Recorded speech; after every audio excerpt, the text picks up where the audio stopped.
I want to give you guys an update on what I've been doing with the van and also try to sort of video format that's a little bit easier for me to produce while also handling my course load at school.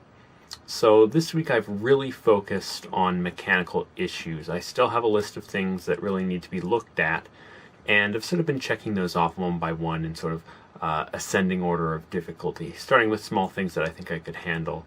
So the first thing that I really looked at were some wires that were rubbing on the exhaust, and they actually started to melt. So my solution there was just to make sure that they were being held up above it, and then to cover up the damaged wire with some electrical tape. And then I moved on. There's some holes that had rusted through in the exhaust, and so I used this putty product that you basically slather on over the holes, and then it hardens and dries overnight, and that actually worked really well. It's a huge difference that I noticed just in the sound of really coming from the exhaust. It's a lot quieter now that those holes have been fixed. That's a great relief when I'm driving down the road, of course.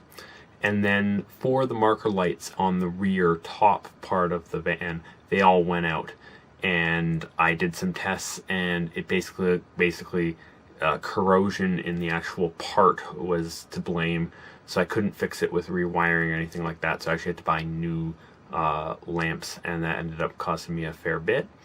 But the wiring for them was actually on the inside of the door, right? So that's an area that's completely inaccessible to me.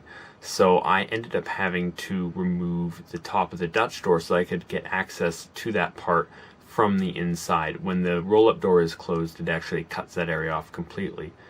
And then I had a lot more trouble. Basically, I needed access to both the inside portion of the bolt, basically the nut and the bolt head.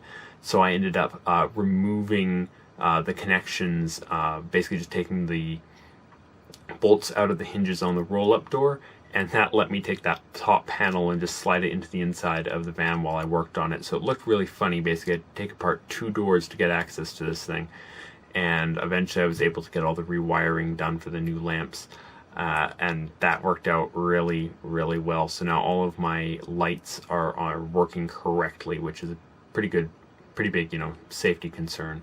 While I had that roll-up door in pieces anyway, I decided to fix a problem that had sort of been bugging me for a while. When I installed the latch handle, it was actually a little bit too low on the door, which meant that when it engaged with the locking mechanism, there was a gap, maybe a finger's width, that air could get in under, and it was causing drafts. So I basically took it apart, and I had to cut down part of the wood shim that brings it out far enough so that it can get engaged with the locking mechanism. Trimming that down a little bit helped too. So now it's got a better seal. It can go all the way down, and small nitpick, I suppose, but since I had it, I figured why not. So that's all for this week. I hope you guys enjoyed that, just being kept informed with what's going on here. And yeah, just let me know what you think about this shorter format. I think it works really well for balancing sort of my workload in school and all that stuff, and still being able to put stuff out on the channel. Well, thank you. I'll see you in the next one. Cheers.